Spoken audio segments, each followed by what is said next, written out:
And again, everybody that's coming in, welcome to the Master Your Mind workshop, where we are effectively going to be discussing how to be not conformed to this world, but be transformed by the renewing of your mind, which is to say, the spiritual rebirth through the opening of your crown chakra, or the being born again into Christ consciousness, if you will, and embodying a higher state of awareness and existence so that the world may reflect that higher state and that higher vibration back to you.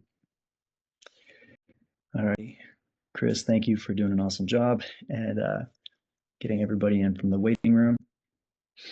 So during this chat, I've kind of broken it down into four main parts. We're going to discuss the value of your attention.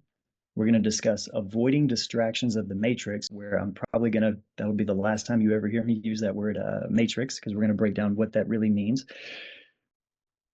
And then we're going to discuss reprogramming the subconscious mind by becoming aware of just how it works and how much it kind of controls and directs our life. And then we'll get into connecting to divine wisdom through stillness, which is to say, moving from the human mind and the ego mind into the divine mind. Hey, So, Cleburne, you're not on your slides anymore, just so you know. I know, I took the slides off. Sorry. Yeah. Sorry. If everybody saw, that was Chris, the mastermind that has put all of this together, and so much more. So much stuff that has taken place. I was mentioning to her before this call, I've spent 2 years ticking away at working on a book and posts and trying to gather and collect and share messages. And it's taken her about a month and a half to build out everything that you guys are taking part in now. So quite thankful for you, Chris. All right. So the value of your attention, and the main idea I want to discuss in this first part, which will be probably the shorter, by far the shortest of the 4 parts, is that your attention is your highest form of energetic currency, and it's the way in which you serve as a conduit for co-creation. Here, we're going to learn how to pay our attention more intentionally through the understanding of how everything we give attention to is an agreement we have made with a particular energetic signature. Now, when I say an agreement and serving as a conduit for co-creation through my attention, here's a small example of what I mean by that. If right now, in this moment, I am choosing that I would like to be entertained, I'm bored, I don't want to be bored, I want to be entertained. And to entertain myself, I choose to put on a murder mystery podcast. Okay, so we're going to cover this more, but the universe is always going to say yes to what I truly want. If I want to be entertained and I want to be entertained by a murder mystery podcast, the universe is going to say yes by having had at least 2 people that lived a life of one of them being a murderer and one of them being a murder victim. That sounds horrendous when you really look at it. However, the universe said, this is what you wanted to be entertained by. So I have orchestrated these events to have occurred so that that story can show up and you can be entertained by it.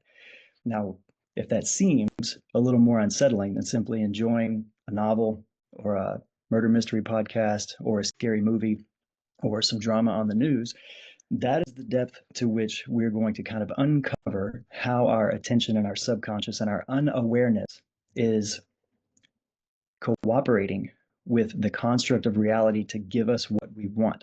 Reality is just like your algorithm that is going to keep feeding you what it knows you like to consume and only occasionally offer you samples of something else to see if you will consume that more. So we're going to shape our intentionality to help craft and season the AI, the algorithm that creates the world in a way that no longer is including things that we don't want to exist in the world, because we all share a responsibility in what does exist. And it's the responsibility of what we are willing to engage with, even if it's something we want to contend with or argue with. Our willingness and our desire to argue with it, to contend with it, plays a role in the necessitation of that thing existing. Now that we've gotten all the light stuff out of the way, the intro, we'll start breaking all this down a little bit. And we will end up at a place where all of that becomes a moot point anyways, because we are going to be in the divine mind. So the mind acts as an amplifier frequency. If any of you guys saw a video I posted about a month ago where I mentioned that if you were to be in a parking lot and you were trying to click your key fob, click the lock button to make the car honk so you can figure out where you parked it. If you're a little bit out of range and it won't reach and won't make your car respond, but you hold the key fob under your chin and click it, it will amplify the range of that frequency, and you will be able to reach the car from a farther distance than the key fob otherwise would be able to. This is just a trick I learned when I used to be in car sales, and we were always wandering around parking lots trying to find cars. And when I was a new guy, one of the old guys said, "Hey, just do this." And sure enough, it worked. Now we know from looking at why that works. That's not a that's not a difficult scientific concept to prove, that we are electromagnetic beings and our brains literally amplify and radiate out into the collective field of energy and frequencies and sound waves and light waves. Here in a second, we'll get a little bit more into the different brain waves, alpha, theta, beta, gamma, and how they operate at different spaces, whether you're sleeping, whether you're super hyper focused, whether you're in a meditative dreamlike state, and how those serve as the phases at which you are either right in or farther away from the divine mind. But your attention, and I'm not making good use of these slides that I have over here that were put together.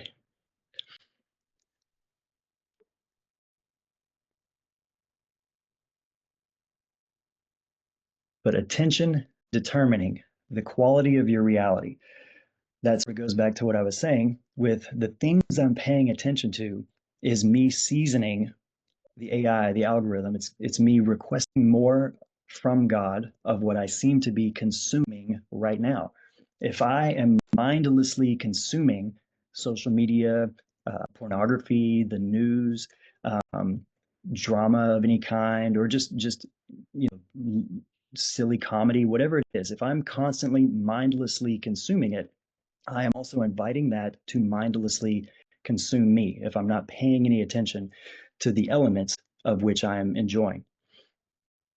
How does this shape your perception? The observer effect. So if you guys have looked at all into or heard me discuss this at all, what was that? So if you guys have heard me discuss at all or mention the observer effect or things like the double slit experiment, these are well-documented concepts in the realm of quantum science that basically break down the fact that if you dissect all of the material world and break it down to its smallest subatomic particles, everything is made of effectively forces of nature, of just magnetism. Everything is nothing but small strings of vibrating energy, of conscious energy.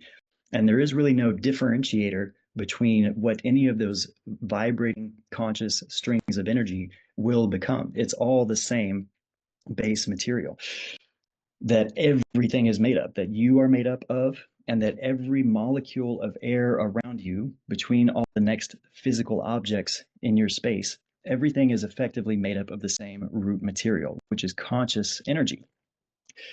And it is a mirror effect between what happens with what you see, what you perceive, what you think, what you project out.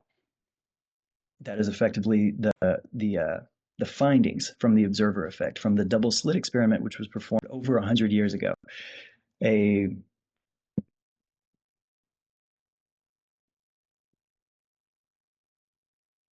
we go. Okay. The double slit experiment, performed over 100 years ago, just followed the behavior of particles of light, which illustrates that particles of light, when unobserved, behave differently than when they are observed.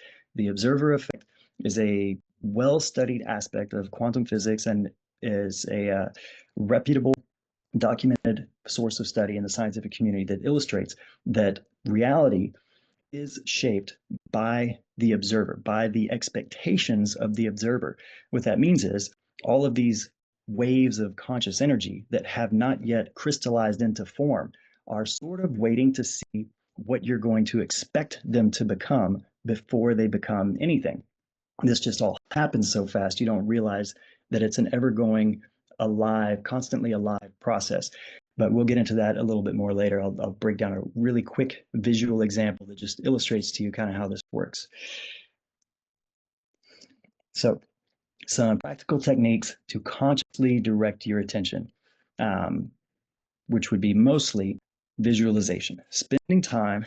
And this isn't getting into shadow work or things like that. We'll talk about that a little bit later, but to just practice being aware of your attention, and your intention is to spend time visualizing yourself experiencing what you would think would be the most beautiful possible expression of the world, of your life, of your lived experience, in such a way that it doesn't involve anybody else having to go through something that you yourself would not want to go through, so that you can be entertained or enriched or empowered in this moment. This deals with the concepts of duality and things like that. So back to the idea of the murder mystery podcast, right? If it entertains me, if I turn on the news and I am entertained by the drama of Diddy, right?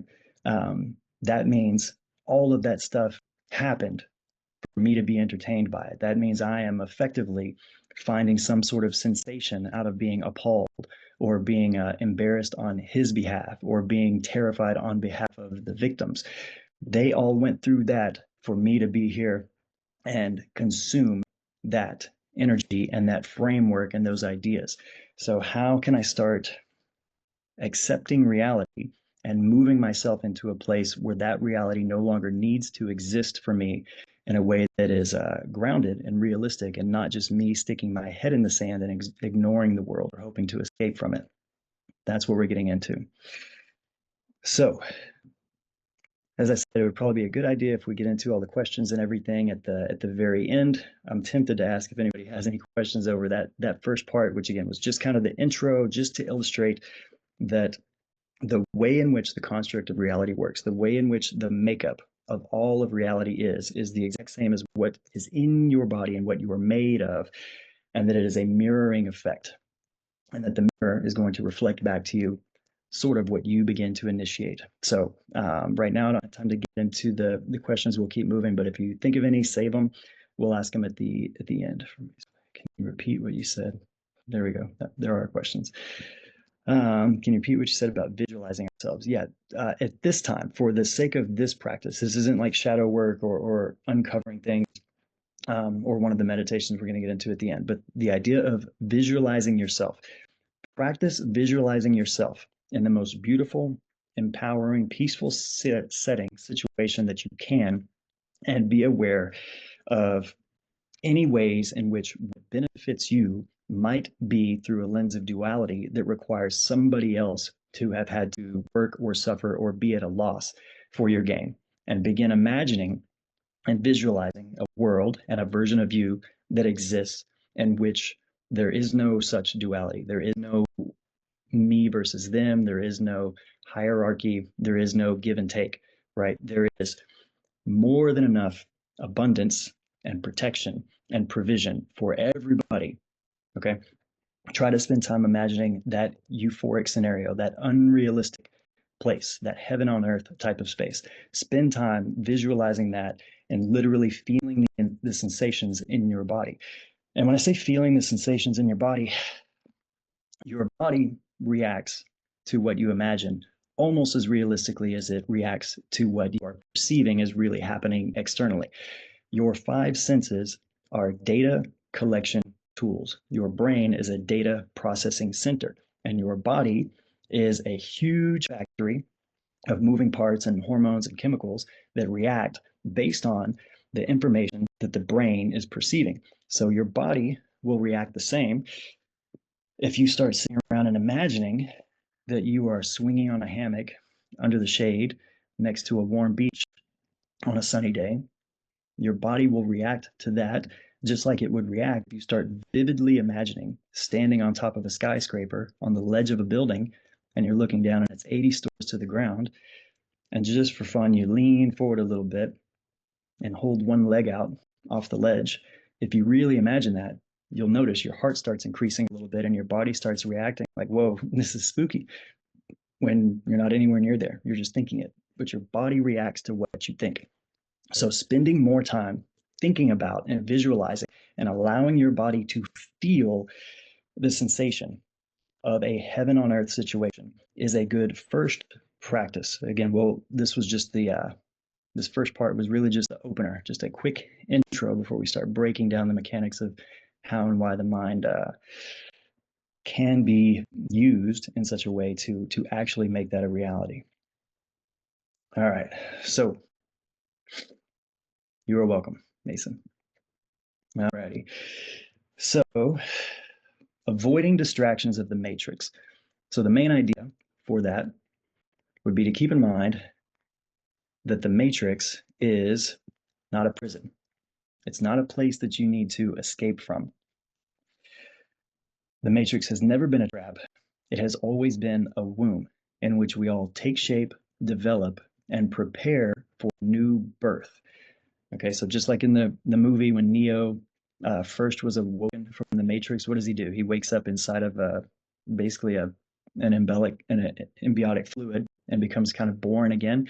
The word matrix, you can Google this, it'll pop right up at the top. The etymology of matrix from the Latin is mater, which means mother, which went to matrix, which is a birthing female, and then to Old English became matrix, which means womb.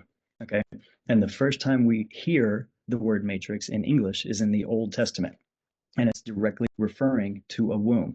So your idea that we live in a matrix, which has been a big part of like our pop culture consciousness for 25 years since the movie came out, because it was highly compelling and it resonated with some sort of truth within us that what we see isn't really the reality.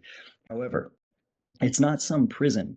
The world is not a prison that's designed to just siphon your energy and feed off of you, right? If that were the case, if you were born in some prison that was meant to, consume you to death, you wouldn't be at this point. You wouldn't have reached this point of being nurtured and provided for enough to survive and get to this point where you can be so self-aware.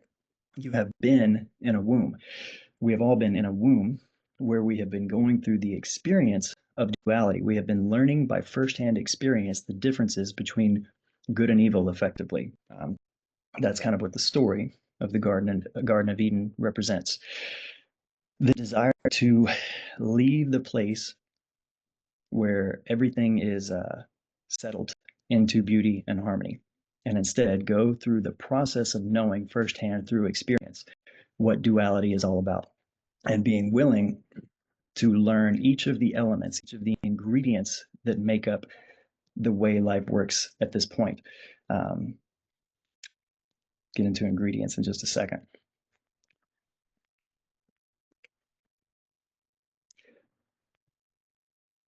Okay.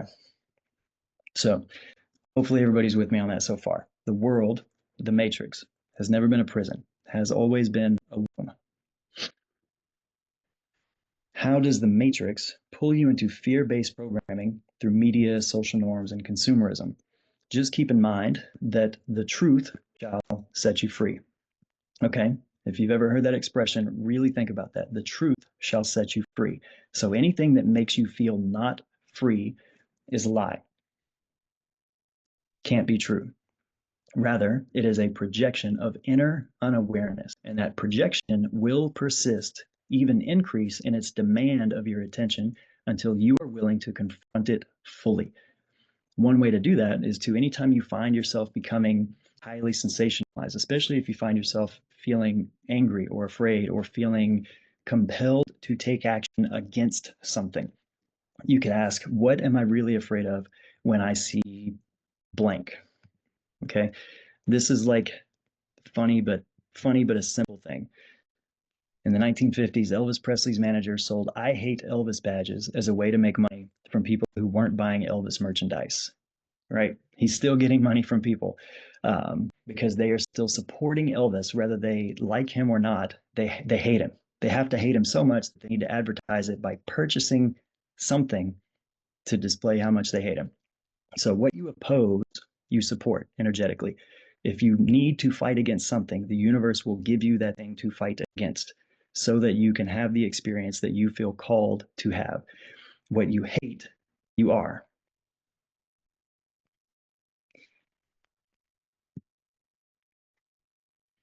All right. So what am I afraid of when I see this? Okay, this is really about the ingredients that make up a scenario.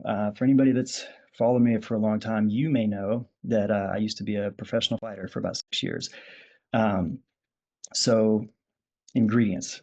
This is a cheesy example, but imagine you're at a buffet and somebody, for me, right, like we'll call it potato salad. Somebody offers me some potato salad. I take a bite. I don't like it. I decide I dislike potato salad. Somebody else comes along and offers me another one. I say I don't like potato salad, and I look at it and I say, why does this look different? Uh, I find out that the last potato salad was made with mayonnaise and this one's made with mustard. So I try it and I like it, and I decide it was never potato salad that I liked or disliked. It was the ingredient of mayonnaise or mustard, the small element at play in this scenario.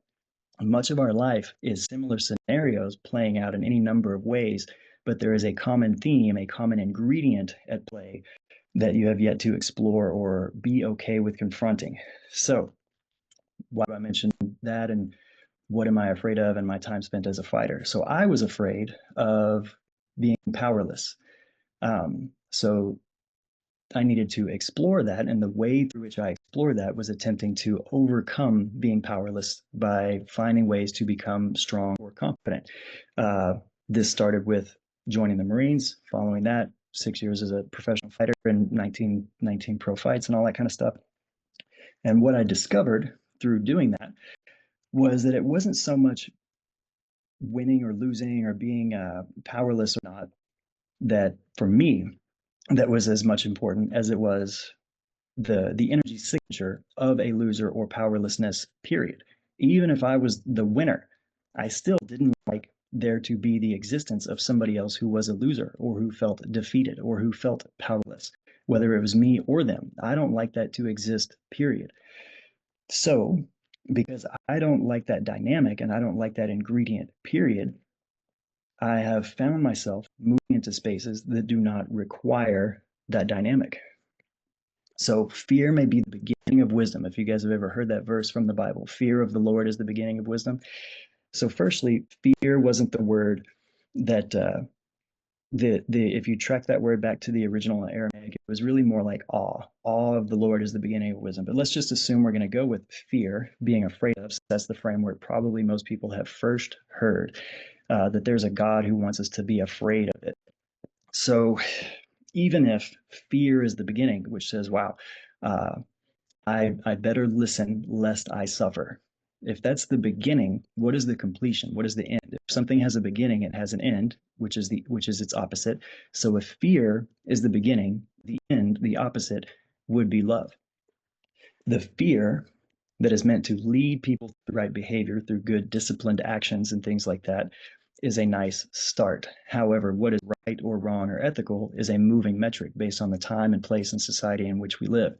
So as we move through that sliding bar of fear to discipline, to right behavior, to ethicalness, into ultimately seeing through all of this, it moves us into a space of love, moves us into a space of love. And that is being at one with the divine.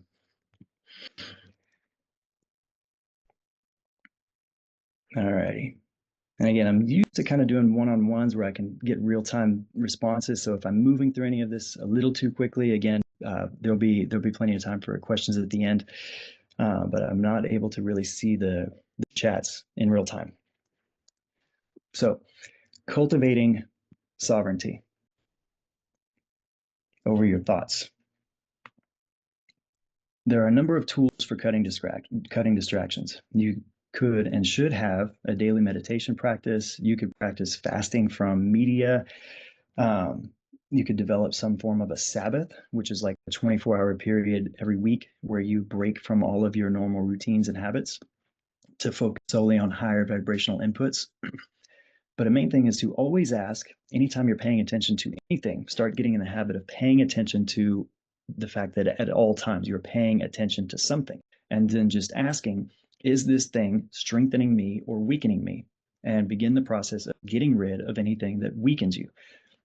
There's other practices such as reading sacred texts, which if you're going to do that, please always read them yourself. Pretty much everybody's full of shit. So you could even include me in that. don't take anybody solely at their word, but if you hear somebody reference a sacred text, which would be the Bible, the Quran, the Vedic text, anything like that, if you see somebody reference these holy texts in a way that seems inspired, that calls to you, take the time to go read that reference out of in the full context from which it came, so that you can develop your own connection to those sacred texts.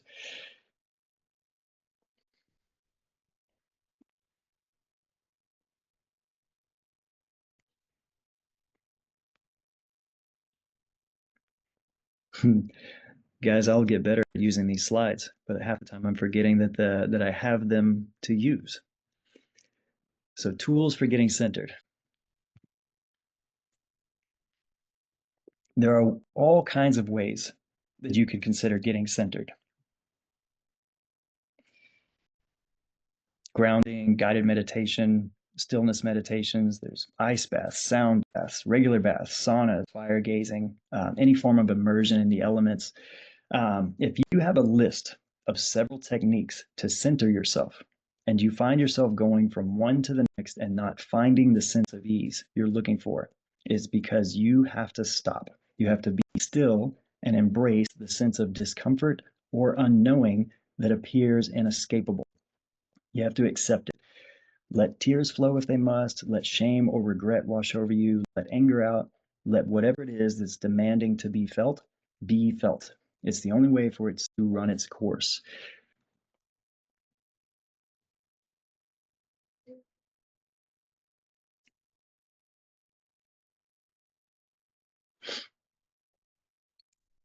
One last thing before we move on to the reprogramming the subconscious mind.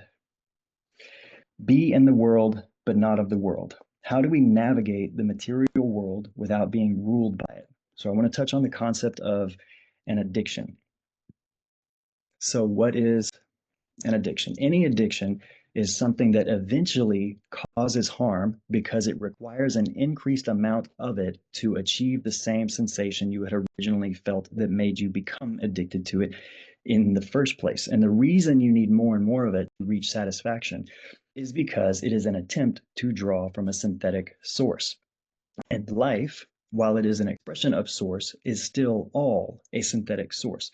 It is an attempt to nourish your spirit by navigating the world, that is attempting to reach some sort of spiritual satisfaction through anything material: food, sex, drugs, knowledge, work, success, whatever it is that you can't get enough of, is because, like people say, you're trying to fill a God-sized hole with an earth-sized thing.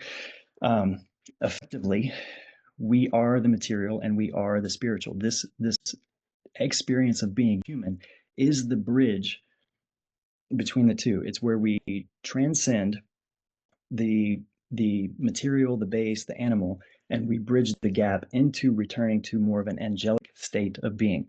We are the bridge between the ethereal and the material.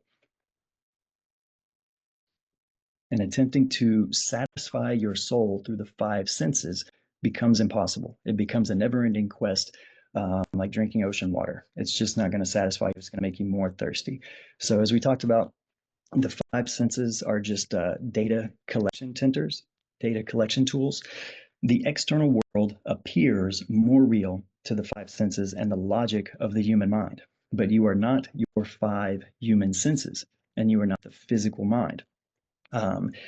You can see this pretty easily if you start driving home and you start kind of daydreaming or wandering off or playing on your phone or completely dissociating, and then all of a sudden you're in your driveway at home and you can't really recall how you got from A to B. Your body just kind of took over and did what it's doing. Where were you? You were off somewhere else. So looking at how the external world is never really as real as the internal world, and drawing attention always inward, where we are told the kingdom of God can be found. This is the only true source that can nourish your soul, which is the real you. This wasn't in my notes, but I'm going to get into this anyways. I hope I'm not I can never tell if I'm talking too fast or too slow, but I want to mention this because it's on my mind right now. So if you guys have ever heard the story about the Sermon on the Mount, where Jesus fed fed the 5,000 people with a couple of loaves of fish, with a couple of loaves of bread and a couple of fish. So, what do fish and bread represent in the Bible? So, bread represents nourishment, right? Physical nourishment. Everybody needs it. What was Jesus's first temptation in the wilderness? The devil said, "Hey, man, you look pretty hungry. Why don't you turn this rock into bread? Because you need food." And what did he say? Man's not meant to live on bread alone, but on the word of God, right? So we're not just meant to satiate the body, but we are meant to pursue divine knowledge and divine wisdom. Once we do that, once we have the both combined, that's the bread. Jesus called himself the bread of life. You've got to eat me, which is consuming the Christ, accepting the Christ into you. The fish typically represent miracles or divine wisdom. The fish is what is produced whenever you can combine a harmony between your material self and your spiritual self. Your ability to navigate the world intellectually and with dignity, but also combine that in such a way where it is harmonious and you are living in alignment with divine wisdom, with divine truth, with all of the basically sacred and holy teachings throughout all of the ages across all of the world. When you can marry the two, how do I be a person in the world and how do I do so in alignment with what I believe to be sacred teachings? As you begin to marry those, you will start to be into that space where it's not just the bread that sustains your body and your soul. You will start to move into that space where it becomes the fish that are representative of miracles and true divine wisdom, true divine creative insight.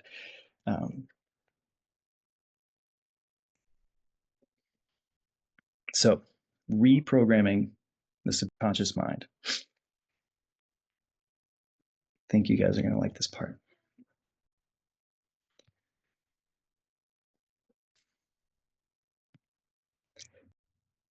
Before I shaped you in the womb, I knew you intimately.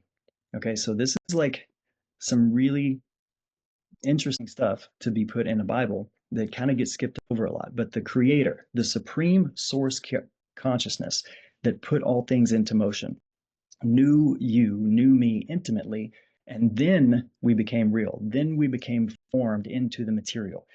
Okay, so this is a lot like the same way you help craft your own reality as a co creator and as a conduit through which creation moves and flows through you. What you hold firmly and know intimately in your mind is what is going to begin taking form in the womb of the world. Okay, so this is another reason why it's extremely intentional. This is a huge, like, Easter egg right there in the Bible that's pointing out to each of us that this is the way creation works, and we are made in the image of the Creator. We hold this divine creative capacity, which is told through science of the studies of quantum physics, is told through every form of schools of thought. All of the primary religions sort of sneak this in there, but they don't make it the big talking point at the churches and things like that. This is for you there when we are ready to sort of really dwell on this. Before I shaped you in the womb, I knew you intimately. So holding images in our mind intimately, knowing it fully to the point where our body is responding to it as though we are really there. That is the genesis of how we reshape the entire world around us. The entire experience that you have that you can call life is in this space. It's knowing it intimately before it can take shape in the womb.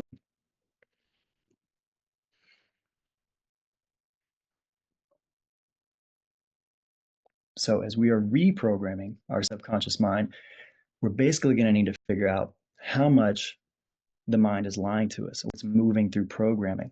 The subconscious holds patterns, beliefs, and programming that do shape your reality. And aligning it with your highest truth transforms your life. So shadow work, I usually like to say, should be the first inner work of discovering yourself. Although I started this with saying a good first work is imagining the highest and best place you can come up with. But a lot of times, once we start to do stuff like that, or once we start to get good at manifesting, or start to get the first hint that we can alter and influence our material world, we tend to want to only do the good stuff that benefits us immediately. So this is actually a form that can initially put us in a very self-serving position where we attempt to please ourselves as a way to escape some of our inner truths which really just allow our inner programming and our inner unawareness to keep running in the background, and ultimately shaping our life until we are willing to look at it.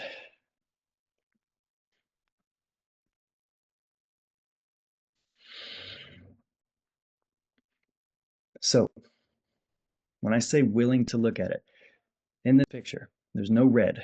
Your brain is filling in the red color. The picture is made entirely of light blue, black, and white. So if I can zoom in enough, remember this used to be red. Does anybody here still see red, or does this look white to you now? So imagine this is the space where we've started to get into a meditation, or we start to get into a place where we accept that maybe things can be different. Maybe we can be more, right? This can be you've had a big moment of manifestation. You've hit a big goal for yourself. Maybe you were in prison, and it occurred to you that not only that you should change, but that you could change. You could be someone different, and the world could be something different. We know that. We know these blank spaces are white. But once you zoom back out, even though we know it's white, your brain is going to lie to you, because the human brain, that is nothing more than a data processing center and a storage center for data, is going to insist that all blanks be filled in with what it has commonly known them to be filled in with. We all know a Coca-Cola can is always red. But don't we know that there is no red in this picture? It's white, right? We know it's white. I just told my brain, we just settled this. It's white. Okay? I hope everybody's getting this, because this is one of the biggest points that is the most simplest way I've ever seen it illustrated. That what we think we know isn't always true. Even when we know it's not true, we can watch our own brain lie to us, because the brain is designed to perpetuate its programming, which we have to take control of how we sway it, what we fill our mind with, and what we align with as truth. Now, how do we do that when we can't even really believe our own mind, when right now you can watch your mind try to lie right to your face? Okay, is everybody with me on this one? Okay. So this is why I say shadow work needs to be one of the first works at understanding your subconscious. Because as you allow yourself to feel the discomfort, allow yourself to not know the whys, it becomes more easy to allow the brain to realize it doesn't have to fill in all these blanks. It doesn't have to tell you that what you know is missing is really red. The brain no longer needs to lie to you, because you can accept not knowing some of the answers. You can accept not having it all figured out all the time. Okay, we're going to come back to that, but I kind of realized my face hasn't been here for a minute. I really want this to be one of the driving points, that your brain will lie to you because it thinks it has to provide an answer at all times. It will not allow a vacuum. So conditioning your mind to be okay with not knowing everything for a couple of reasons. While you are here, you can't hold all of the debate, all of the data in you at once. Even when you move off to the divine mind and you're in the space that we're going to get into in the next chapter, and you're really tapped in to infinite source, so much so that you've forgotten yourself. You're an infinite source. Once you come back and open your eyes, all that information that you were sitting in can't come with you. Just like when I have my phone and it gets full, it's going to offload a bunch of stuff and send it to the cloud, right? While I'm here, while I'm having a human experience, part of the human experience necessitates that I can't be in the all state of consciousness at the same time I'm here, because the two cannot exist at the same time. We are the bridge between the two. And the more we make time to move into the divine mind, the more we can channel in divinity and divine co-creative capacity to help reshape the world in a more divine way. But I can't hold all of that in me while I'm here looking through the human eyes. Even Jesus said, when his disciples were like, hey man, when are you coming back? And he gave them sort of a roundabout answer that I won't unpack here, because it was but there was a lot to unpack. But he gave them a roundabout answer, and they're like, okay, but really, when are you? Because I've got a calendar and I want to mark the date and be ready. He said, the hour and the day, I don't know. Even the angels in heaven don't know. Only the Father knows. So, there's a whole religion built around the fact that this guy, Jesus, the most famous name on earth, part of the most sold and copied book on earth, the Bible, the centerpiece of all this stuff, says, I don't know, couldn't tell you. Nobody knows. Only God knows. The supreme highest singularity consciousness, by definition, can't be its same self when it's operating through another expression of itself. Okay. So being okay, not needing to know, is a huge part of mastering your mind, oddly enough. Being okay, knowing that your human mind is going to tell you that those white spaces are red. When you zoom back out, when you zoom in and you're aware of the truth and you see it as it is, once you open your eyes and you're back in your experience linear flow of time and the story of you, your brain is going to do its job of continually giving you answers, even if they're lies, and even if it knows that you know that it's lying to you. Okay. I've probably made this point enough, so I'll move on. But that is like one of the biggest points that most people have a hard time sort of grasping, that you kind of can't trust your mind. It's a tool. You have to learn how to use it and learn how to really get what's going on with it. But you can't fully trust your own human mind. It will lie to you. And it just did it several times in a row. While we told it that we know it's lying, it's what I got to do. I can't leave blanks. If you ask me a question, I will give you an answer. You could not ask ChatGPT a question without it giving you an answer. I'm going to pause for a second because I just heard Chris's recorder say that it stopped. So she might need to recording in progress. Cool. Okay. So anyways, I'll quit making that point, but that is like one of the biggest points that and I'm somebody who doesn't like to repeat myself much, but that is one that bears repeating over and over and over again, that you've got to start making good use of not trusting your mind fully. Okay. So think of the logical mind, the thinking mind, the ego mind, the part of you that has determined, whoa, I am in prison. Whoa, I am this or that. The ego mind is the part that has become somewhat aware that things might be or should be or could be different. It has caught a glimpse of a truth, right? This is like John the Baptist baptizing people in water. The moment you think something could be better or you could be better, that is your baptism in the water. That moment is the baptism. It's where your ego mind has become aware that something that could be considered positive should begin to shift. And then right after Jesus came on the scene, and some of John's disciples said, hey man, are we supposed to follow him or are we supposed to follow you? And he said, I must decrease so that he may increase. Okay. So your human mind that has become aware that it's time to turn away from the way you have previously known things and begin to move truly into divinity is the time where your human mind, your ego, can start to be the passenger on this ride from this point on. I must decrease so that he may increase. And the ego's willingness to decrease, you directing your own ego, you using your own mind to direct your own mind to take a back seat, is what will be the decrease that allows for the increase of divinity and divine wisdom to flow into you and through you. Okay. I almost feel like I should like check the chat to see if anybody has commented on that, but I can't right now because there's like, I know you guys can't see it, but on my screen, there's more than I can like get into right now. So yes, alignment with God's will, alignment with the supreme consciousness, alignment with the highest expression possible for you. The highest expression possible for you. What does that mean? It's like me saying, when you catch a glimpse of, we'll do this. Go back to this image so you guys can see what I'm saying. We'll make this almost cheesy.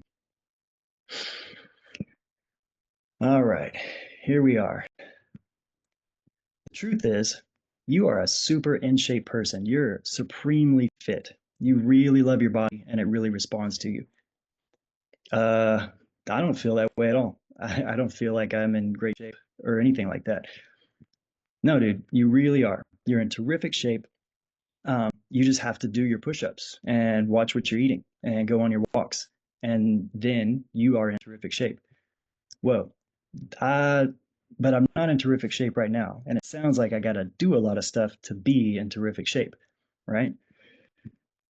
No, the truth is, you have the potential to be that, to do that, to become that. You simply have to walk through with embodying the faith that that is the truth, that I am this person, and this person, since that's what I am, does these things. But I'm not doing those things yet, and I have been doing things a certain way, and that has become comfortable. So maybe I will just remain as I have been rather than become the truth of what I am and what I can be. All right, simple enough. Latent potential.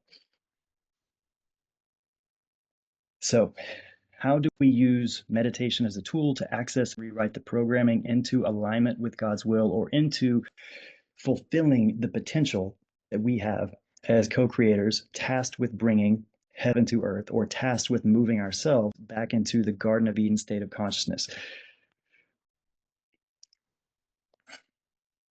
When I say shadow work should be a first step, it's simply a willingness to accept and feel things that are uncomfortable without needing to label it. The moment you want to label something and call it depression or sadness or anger, then you're going to immediately want to prescribe a solution to it so that it can be something different, which is effectively a form of rejection or non-acceptance.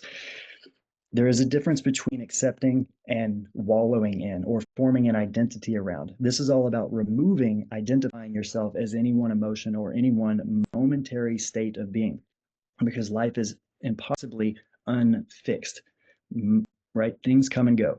Youth comes, youth fades. Money comes in and out. If we are lucky, we manage to stay and remain in a flow of the things that are healthiest and best and most enjoyable for us. But everything is in a constant state of flux in the world. So accepting your shadow without building an identity around those things. You are not depressed, but you may be feeling a depression. You are not angry, but you are certainly feeling anger. And it might be a righteous anger. It might be a good reason for it.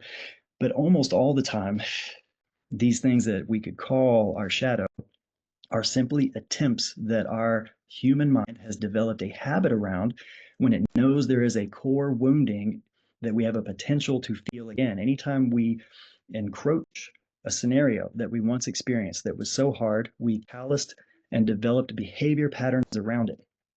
If there's anything that we're going through that looks like it might resemble feeling that same way again, all of our behaviors is going to fill in those blanks with red and say, this is what we have always done to protect from feeling this again.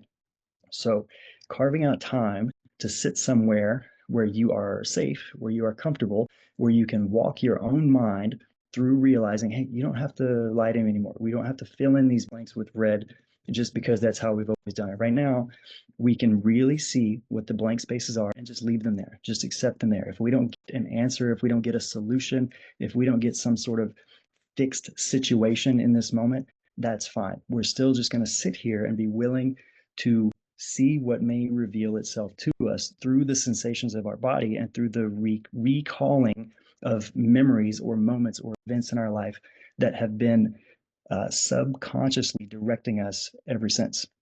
That is effectively what shadow work is. Just being willing to accept, not label, not form an identity with, just accept. All right.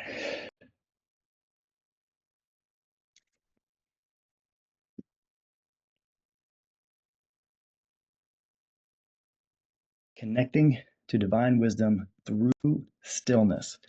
Now, the type of stillness we're going to get into here isn't just sitting still, right? This is so still that whoever you were that initiated this meditation, this pursuit into the kingdom of heaven, into God's secret place where he can be found.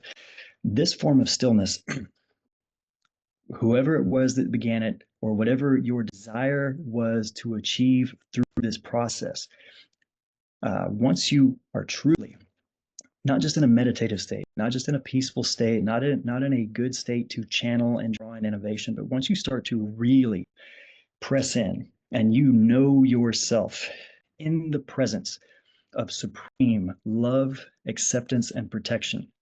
And you know the truth. The eternal truth of you is that you could never be rejected by the Creator. You could never be pushed away from the Creator unless you just decide you don't want to be there or are unworthy of being there. So you remain in a pretend state of being a human who's unworthy. The truth of knowing through this stillness that you are one with the divine, once you get into this space of this deep of a meditation, you may find yourself even wondering in the back of your mind, wait a minute, what was I supposed to come here for? What was my goal? What was I planning to ask God? Don't even bother trying to remember. You should be able to forget all of yourself in order to truly reach stillness where you are in oneness with God. So, true mastery comes from the ability to still the mind and receive direct guidance from Source.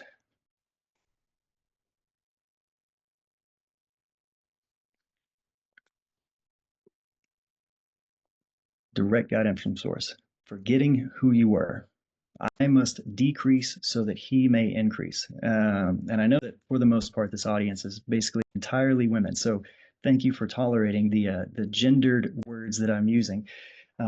Just a quick note that the word for God that Jesus used in the one and only prayer he taught was Abun, which meant Abba, and Womb, which meant father, and womb, which meant Jesus was always speaking to and speaking about a creator, a mother, father, a parent, not specifically a dad, right? There were times where it referenced dad, and that's fine. There's a reason for that.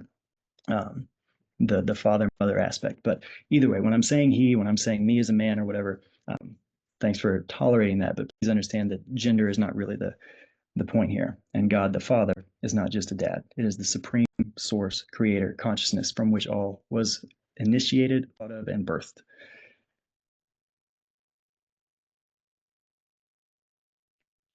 So when you're in this space, which Jesus says, cast your net to the right side. So this was casting your net to the right side, right? Like some of you guys might have even heard other people talk about this, but casting your net to the right side. He saw his buddies out on a boat. They'd been fishing all day, casting their net on the left side. And he said, hey, you guys catch anything? And like, no, not a thing. There's no fish out here today. And he said, well, cast your net to the right side. And when they did, they immediately on the first cast caught so many fish that not only were they almost unable to bring it into the boat, but it was ripping the nets. There were so many. So logistically, is it possible that you could be a fisherman on a boat and there's that many more fish on one side or the other? No, it's not a literal historical moment that occurred. This is a metaphor about moving to casting your net to the right side, to the right hemisphere of the brain, which is the space where our activity is occurring when we are in a meditative state. So we could stay casting our net to the left side. That's that hustle more, work more, think more, scheme more. Maybe we should start stealing. Maybe we should start doing this or that. We could bust our ass all day long, and all we're going to do is still come up short when we're constantly doing that, when we're constantly letting anxiety lead us or ambition lead us. But the moment we can pause and move into casting our net to the right side, move into a meditative state, being still enough to trust the guidance of the divine, which says, be still and know that I'm God. But casting your net to the right side is going to yield far more fish. What are fish? That is magic and divine wisdom. That's divine insight. It's going to give us more more quickly. We could cast all day long, years.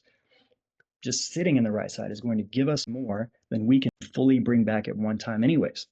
Like I talked about a minute ago, Jesus didn't even know he's supposed to come back, right?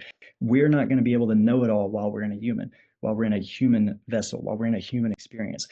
When we get into the habit of routinely casting our net to the right side, sitting into the divine, we're going to receive much more wisdom, divine wisdom, and the capacity for miracles, seeing constant synchronicities in your life, seeing constant things come into play that you didn't necessarily have to work at or orchestrate. They just line up.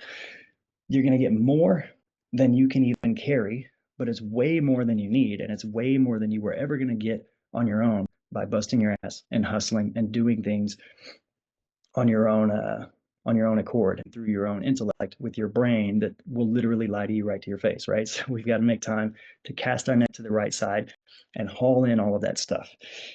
And then we're going to get things downloaded to us. We're going to get things inspired on us. We're going to get a call from the divine asking us to truly start serving as a conduit of co-creation by simply knowing things. This is a book I have. I didn't read it. I just like the pictures. It's not true, but studying the history of atoms throughout the scientific community. The word atom is not an English word. That is a Greek word that was coined thousands of years ago by these guys who didn't even have microscopes, who just reckoned that the world was made up of tiny little invisible particles. And it took thousands of years for the scientific community and for our technology to catch up with that idea and find out, oh, whoa, that was actually right. How could they even know? Sometimes just knowing things doesn't mean you're crazy. It might mean you're early.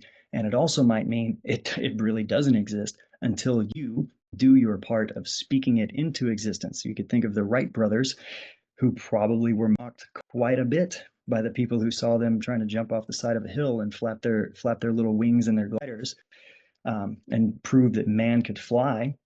That probably looked ridiculous, but they were committed and they helped channel it into reality. And now we all fly from place to place with Wi-Fi, right? So once you start getting these kinds of knowings, once you start casting your net to the right and you start hauling in more than you can fit, sometimes it's going to feel like a task. I don't know if I could make that art. I don't know if I could do that job. I don't know if I could, whatever it is. So here's the thing, you kind of have to. God wouldn't drop something on you if it wasn't for you and if you were not going to be supported through the process of bringing it into reality. Okay? So a simple way to think of it is God is the supreme consciousness. You are the body. Christ that is in you is the nerve that connects you as part of the body to the consciousness. And the Holy Spirit is like the electric impulse that sends a message. God's not going to speak to you and show up and speak to you in English, right? It's going to speak through the impulse. I could look at my finger and I could say, move, move. And it's not going to do that. It's only going to do it when the part of me that desires it to move is not going to work. I have to send an impulse to it in the language that it can perceive, right? So God doesn't speak English. You have to make time to sit, to cast your net to the right side and sit in the space where you can hear the voice of God, which is simply knowing.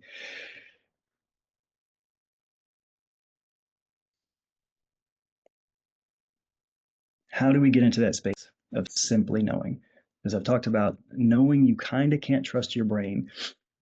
It's going to trick you. At best, it will point out to you that it's time to aim in a new direction to the divine mind. That is the baptism of John that says, hey, let's do better. And from this point on, I must decrease so that he may increase. There's a difference between the baptism of John and the baptism of the Holy Spirit. Okay. So being baptized in the Holy Spirit, being awakened through your crown chakra, being born again, is when you start to be fully aware of your connection to the divine and your ability to access it routinely and allow it to channel through you. This is effectively the story of the Virgin Mary. So people like Neville Goddard or William Donahue, they've done a pretty good job of explaining that the Virgin Mary is that blank state of consciousness. It's the back to the drawing board. It's that spot where you've meditated so willfully that you actually let the entire story of yourself go. You forgot what you were even worried about or what you hoped to achieve. God has stopped being a genie in a bottle that you were trying to find so that you could get it to grant your wish. You are just removed of the story of yourself as you have come to know you and fully sitting as one with the divine. This is the Virgin Mary consciousness. And the state of pulling in all that fish, that is the state of becoming immaculately conceived, the immaculate conception. When you return to the all, to the one, to the source, there is no Cleburne there. There's no you there. I am simply one with. We are intimately known. I am one with all that ever could be, has been, and is. And none of that is any of it, because it's infinite, unmanifest potential. It is just pure, infinite consciousness.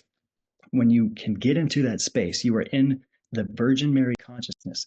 And from there, divinity will conceive in you a new idea. Okay, so whether it's something like the idea that atoms are a thing, can you, once you conceive a divine idea, can you carry it to full term? Or will you begin to doubt or lack faith and cling to what you have known and cling to what is familiar? You may be able to zoom in and see for yourself that there is no red in this picture. There's just white blank spaces, right? Or are you going to zoom back out and look around the world and be like, okay, yeah, all that was nonsense. I think I'm crazy. I'm worried what people are going to say about me. I think I may fail. I think the road ahead may be too hard. So I'll just go back to clearly, even though I know this is bullshit, I would rather let my brain convince me that what I'm looking at is red, because that's what it always has been and that's what makes the most sense. So I'm going to stay there. That is effectively aborting baby Jesus whenever you do that. If we are unwilling to walk forward through the difficult conception that we have immaculately conceived, all right? When we are given divine inspiration, when we are given a divine call, when you just have this knowing in you, right? We have to be willing to, whether you like looking at it through the lens of Mother Mary, which is like, we're going to have this baby. Look, Joseph, I know this sounds fishy, but here's what's up, right? I don't care, this, who knows how this is going to shake out, but we're having this baby. Or whether you like the idea of Jesus saying, you're going to have to pick up your cross and follow after me, right? Like, people see that and they think through that story, oh, that means I have to be persecuted. No, you don't necessarily have to be persecuted. You might just have to stand on the side of a hill and figure out how to fly while people laugh at you, right? You might have to sit around and figure out how to make a song or an album that is so beautiful that it speaks to a part of everybody that can recognize the divinity in it, even though they can't articulate what it is they're perceiving, and ignore the part of your own mind or the voices in your head that say, hey, maybe you're wasting time. Maybe you should go do something productive. I've certainly spent a lot of my time in life. I'm 41, done all kinds of blue collar jobs, factories and the oil field and the military and stuff like that, even white collar jobs. But this voice in my head that said, hey, maybe you should be more productive. The world's not going to keep going around if you waste your time with this or that. You need to be doing something that seems to yield an immediate positive result. So clearing all that out, knowing which parts must decrease and which parts must increase, is the process of breaking down the way in which your human mind can do nothing but collect data, form images, and then continue those repeating expectations, minimizing the voice and the impact of that mind while we sit into the divine mind, so that the divine mind might look at us as the body of the divine and correctly tell us in a way where we can understand to move. I need you to go pick up food and nourish this body. Can't sit here and yell at my hand to do it all day long. I have to speak to it. There has to be a connection made through the nerves, right? When a baby's born, you usually have to put like mittens on kids' hands because the hands are flailing around and they'll scratch their face, and the nerves have not been established correctly. So everybody that has chosen to come to a call like this, where I'm not advertising to talk about how to make more money, how to get more romance, how to do this or that, you're all at that place of spiritual maturity where the connection has been made and the electric impulses are starting to move us more accordingly to divine will. And then as such, as we allow that to run its course and take place through us, our experience of the world literally reshapes quickly. The way in which beauty, provision, ease starts to become what you experience is unmatched. Thy will be done. Amen. Even Jesus at Gethsemane the night before the crucifixion was like, whoa, all right, so I am here and the shit really is about to hit the fan. And I'm so nervous that I'm sweating bullets. And I keep asking my homies to pray for me. And every time I check on them, they're asleep. I got nobody. I'm here by myself. And I kind of don't want to be in this spot. Hey, God, can we do this another way? Right? Literally, can you take this cup from me? Can we do this another way? But either way, thy will be done, not mine. Because my will, Cleburne, is always going to want the Coke to be red. I'm always going to want those colors to fill in with what I have previously considered to be ideal, which is what? Of course you can't fly. Go get your go pick up an anvil and a hammer and make something out of steel, right? The divine mind says, no, let someone else do that right now. You go figure out how to fly because I want you to do that. Because I, the divine, like unmanifest consciousness, would like to show up at a time and place so I can experience being a human, boarding a plane, and feeling what it's like to take off. Okay? So, circling back to the very first thing I said in the opening, if I'm sitting down and I'm paying my attention to a murder mystery and I'm deciding to spend hours being entertained by stories of something horrific, if I'm watching the Super Bowl, which I didn't and which I don't, but the memes of Kendrick Lamar were quite comical until you realize it's not funny at all. He's joking and laughing about calling somebody a child predator. That's not funny at all? Why am I finding entertainment by thinking it's great just because he's got a precocious smile and a catchy tune? Is it funny? Is it funny that Drake may or may not be a predator? Not at all. Well, is this guy just making it up just to sell records? Either way, the whole reason it's sensational is because of the state of the allegations, and I don't want that to be the world, right? So I'm not going to feed attention to that by laughing at it or becoming enraged by it. There are certain things that show up on your doorstep that require addressing in a real way, but the things that aren't in my world, these little magical portals that we hold up that let us look through other people's experiences and other places and other things in the world, and we begin to form a connection as though it's real, just like my imagination up on a high wire between two tall buildings can look down and my heart will literally start racing. What am I looking at? What am I feeding my brain? What am I developing an emotional connection to? Because that is what I am giving life to.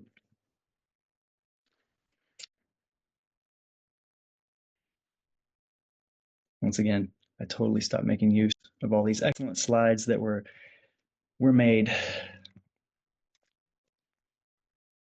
Alrighty. Probably a good time also for me to catch my breath and see if I was off on too much of a tangent, but I think you guys were getting what I was saying. The idea of making time for stillness. I think I skipped right past this, but just Albert Einstein was known to do that, sit still and begin to move into a dreamlike state. Thomas Edison used to sit with a metal ball in his hand until he almost fell asleep. And when it fell out of his hand, it would fall down into a pan that made a loud enough noise that kind of woke him up. But this is the theta state. This is the state that your brain exists in, where it is the bridge between the ethereal and the material. The theta brainwave state where these two guys like to sit and allow divine wisdom to come to them. They didn't sit down and toil all the time. They were said to sit into a almost sleepy state and avoid the problem and let the answer come to them. So that is when you're in the meditative state. That's when you're in the theta brainwave state. That's when you're clearing away everything that you thought you were even wanting to figure out or solve or discover. And you're instead just enjoying the presence of the divine, and the answers will come to you. The answers that are for you when they are for you, right? We can't rush anything ahead of God's schedule. We can't run from anything that's meant for us. So this practice of sort of getting over ourselves and not feeling so reliant on our human, meat brain in our head becomes a huge gift when we start to learn that it's not a punishment that we don't have to do everything and we don't have to figure everything out. It's a huge gift that we get to be here and start to feel what it might have been like to be a child with actually very present, supportive, and provisional parents. That is what the universe begins to feel like when we accept the limitations of the human experience while walking hand in hand with the divine. It's that we don't have to worry as much or do as much as we previously thought. The stuff we do have to do will be challenging for sure, but in new ways. It will not be so much of working by the sweat of our brow as by the willingness to simply walk forward with faith into the divine unknown. And the reason it's unknown is because it doesn't exist yet until you serve as the conduit for co-creation through which that new thing might come into existence.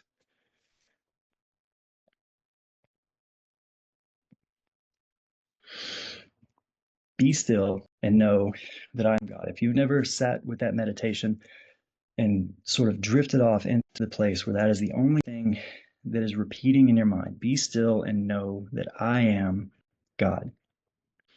I would highly encourage you to perhaps use that as one of your beginning prompts, one of your beginning mantras, as you start practicing more deeply how to settle into the all states, the true deep stillness, the Virgin Mary state of consciousness through which you are willing and to receive an immaculate conception. You are not holding on to limiting beliefs. You're not holding on to fears. You're no longer worried about the what ifs. You're now happy with saying even if.